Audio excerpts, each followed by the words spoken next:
Hello. അപ്പോൾ ഇന്ന് നമുക്ക് ബീഫ് വരട്ടി വെക്കുന്നത് പോലെ നമുക്ക് സോയ ചങ്ക്സ് വരട്ടി വെച്ചാലോ. ഉപ്പിട്ട് തിളപ്പിച്ച വെള്ളത്തിലേക്ക് സോയ ചങ്ക്സ് ഇട്ട് നല്ലതുപോലെ വേവിച്ചെടുത്തിട്ട് വേറൊരു തണുത്ത വെള്ളത്തിലേക്ക് ഇട്ടിട്ട് അത് നല്ലതുപോലെ നമുക്ക് പിഴിഞ്ഞെടുത്ത് വയ്ക്കണം. പിന്നെ വേറൊരു പാനിലേക്ക് എണ്ണ ഒഴിച്ചിട്ട് അതിലേക്ക് ഇഞ്ചി, വെളുത്തുള്ളി, കറിവേപ്പില ഉണ്ടെങ്കിൽ അതിടാം. എൻ്റെ കയ്യിലില്ല, അതുകൊണ്ട് ഞാൻ ഇട്ടില്ല. പിന്നെ വറ്റൽമുളക്, തേങ്ങാക്കൊത്ത്, പിന്നെ ഉള്ളി എല്ലാം കൂടി ഇട്ട് നല്ലതുപോലെ മിക്സ് ചെയ്യണം. ഞാൻ ഇച്ചിരി ഉപ്പും കൂടി ഇട്ടിട്ട് നല്ലതുപോലെ നമ്മൾ വഴറ്റിയെടുത്തിട്ടുണ്ട്.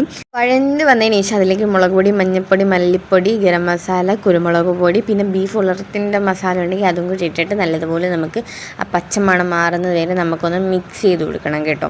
എന്നിട്ട് നമ്മൾ വേവിച്ച് വെച്ചിരിക്കുന്ന സോയ ചങ്ക്സും കൂടി ഇട്ട് നല്ലതുപോലെ മിക്സ് ചെയ്തെടുക്കണം കേട്ടോ.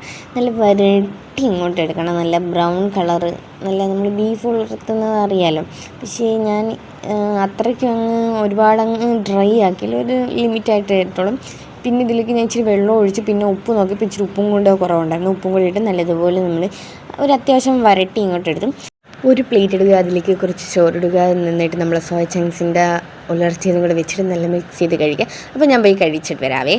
എനിക്ക് കഴിക്കാൻ ഇച്ചിരി പാടുണ്ട്, കാരണം നമ്മൾ പല്ലെടുത്തത് കാരണം നമുക്ക് അതിൻ്റെ പെയിനുണ്ട്. അപ്പോൾ ഇത്രയുള്ള ആളെ കാണിച്ചിട്ട് ബൈ, സീ യു.